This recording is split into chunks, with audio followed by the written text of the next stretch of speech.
right, guys, I want to talk to you about what I perceived to be an Airbnb scam by a host with really, really bizarre house rules that were given to me after I made the reservation, not before, and the shakedown that ensued. What's going on, everyone? You're watching Sight Sounds Flavors on YouTube, sightsoundsflavors.com. If at any point in time you like this video, smash that like button. Please subscribe to the channel, ring the bell for notifications, and leave a comment down below. So this happened in South Florida, Miami-Dade, Broward County. I'm not going to be more specific, but I'm just going to say in that area. I needed a room for a couple of days, a couple of nights. I saw a really good price. It was a studio, small, but got the job done, shared bathroom.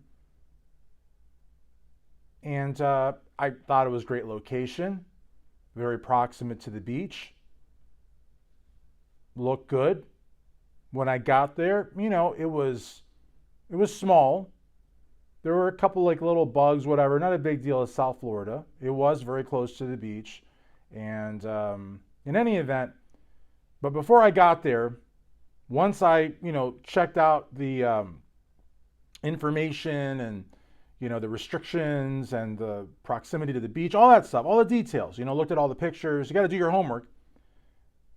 After I paid, nothing happened. I got, it was fine. But then right before I got the information to, so that I could enter the property, because, there's a code or something like that. I got hit with this massive text message or maybe a message on Airbnb. I'm not sure, because it disappeared. And I should have taken a picture of it or a video or something. But I'm not kidding. It was like this big. It was like you had to scroll at least 2 or 3 times of rules, house rules. And every rule had a dollar amount next to it, from $100 to $1,000. Now, mind you, the total amount that I spent for the 2 nights was under $200. There were fines there for 5 times the total for the 2-night stay. So I was like, I couldn't even read it all. And I probably should have, but like I said, it was after I had already made the reservation. This was not on there beforehand. In any event, I get there.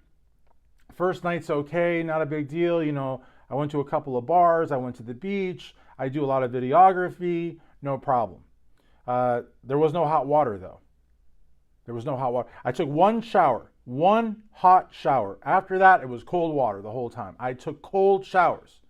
Now, they didn't put that anywhere in the description, but you know what? I still left a nice review. I said, I think I said it was a cute studio, good location, something nice.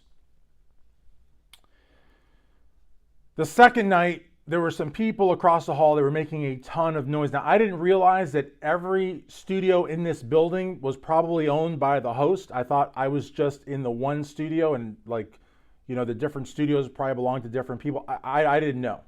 Thought maybe I was in a timeshare or something. In any event, people across the hall were making a racket, and they were standing in the hallway. And one of the house rules that I did know before I signed on was that there was a 10 o'clock sort of quiet time. After 10 o'clock until 6 a.m. the next day, quiet time. And I liked that, This was probably like midnight, and I couldn't sleep because these people were out in the hallway. It was a racket. Now, this is a TMI, but I sleep in my boxer shorts, right? I remember I threw on a pair of shorts, not boxers, but shorts, like gym shorts, right? And then what I did was I opened the door, and I was behind the door. You could see the side of my leg, clearly had shorts on. They reached your knee, right? Black shorts, I only wear black. But I didn't have a shirt on. But I was behind the door, and you could see my shoulder, and it probably looked like I wasn't wearing a shirt, but I was behind the door. In any event, I told the people, hey, could you just quiet down? They said, fine, no problem. They went inside. They were probably drunk or something else, didn't realize that they had been talking that loud in the hallway. That was one situation that I had with another guest, the only situation. And then I remember the next day, my plane left very early. So I think I went downstairs without shoes, but I was within the building. And I think I was wearing, I might have had a towel draped over me. Okay, draped over me. Now, mind you, this is very close to the beach. I didn't see anyone. Like it was probably like 4 or 5 in the morning, and I was like literally, I was going down to get like a bottle of water from the machines that they had. That's it. So once it's all said and done, I left a nice review, and then the host leaves a review on mine and says, good overall guest, but there was one house rule violation. So then I reply to that public comment. I said, what was the house rule violation? She never responds to the comment. Then I get hit with a request from the Airbnb like compromise center, like resolution center. The host wants $1,000 for a house rule violation. And I'm like, so I go through this process. Now, mind you, this process plays over and over at least 5 times. And it's a process that lasts no less than 3 or 4 days. And as I send the message to them, the resolution center, she'll respond. And so it just didn't stop. Semi-nudity, they said.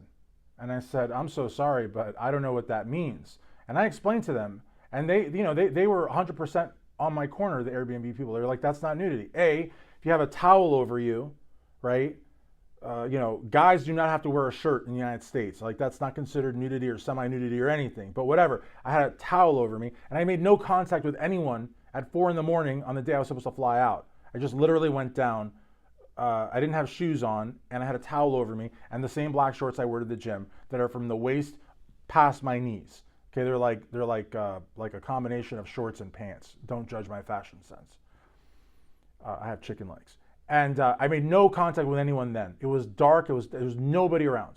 And then the night before, from behind the door, no, I didn't have a shirt on, but I was behind the door. All you could see was my shoulder, and you could clearly see the side of my leg with shorts down to my knees.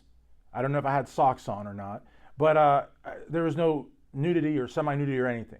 In any event, she wanted $1,000. I was like, I'm not paying, and I didn't know if Airbnb would charge me this $1,000 or not. They won't. They will never make any charge on your account without your express permission. So that's something to really, if you get anything from this video, get that from it, because I was like, this woman's going to take $1,000 off of me for nothing. It's a complete shakedown. And every time the matter was resolved, within like a few hours, always like real late at night, like at 1 or 2 in the morning, this woman would reinitiate. At one point, she asked me for $300. I was like, I'm not going to give you a cent. I told the resolution center I'm not going to give her a cent. And then after the 5th or 6th time, literally this went on for like a month, she stopped. Now, mind you, I'm an attorney, and I told the resolution center, listen, have her take me to court. Have her take me to court. I will wipe the floor with her in court. But it's not about taking to court. And I even said, listen, she sends me a cease and desist letter. I will sue her for all this aggravation she's causing me. And I don't care if I get nominal damages. Nominal damages is where the judge says, okay, sir, you win. Here's $1. Those are your nominal. I would have done it for that because it was the principle that this person, this host, was trying to shake me down. And then I looked at other comments from people, and they said that she was accusing them of all sorts of different things as well. So what she was doing was putting her listing up at the top because it was probably one of the cheapest ones. You should always look. If it's too cheap, it should be a red flag. But it wasn't so cheap to me that it was a red flag, but it was cheap. Who knows if she was running this scam with other people? Needless to say, I deleted my Airbnb account, but by the 4th or 5th time I realized this was just a shakedown. Airbnb is not going to, get behind this person. They're not going to get behind this scam. They're going to take her complaint. They're going to do their due diligence, whatever, but they're not going to pressure me. They're not going to say I did anything wrong. And they also recognize that any house rule that is presented after the reservation is completely null and void. I know that as an attorney, but again, you don't know what their terms are. You don't know if they have any special things. When you sign on, you kind of, waive, whatever. But they were very, very fair. And so I just continued using Airbnb, and I was like, forget it, I'm not going to worry about this. Then I got an email that my account was actually deleted, so I had to start a new one. In hindsight, I wish that didn't happen, but if you do put in for deletion, it doesn't happen right away, it takes a while, they will delete it. It is what it is. But it's okay. It's okay because I have a new one, it's verified, I'm going to continue using it. I love Airbnb. I've said Airbnb in Kentucky.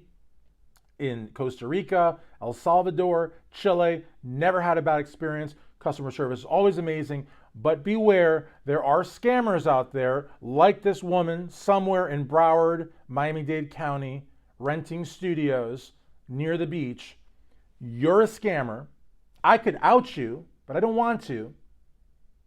I just want to let people know, if they use Airbnb and you get hit with a shakedown like I got hit, don't panic. They can't bill your account for anything. Airbnb will not do that. They won't.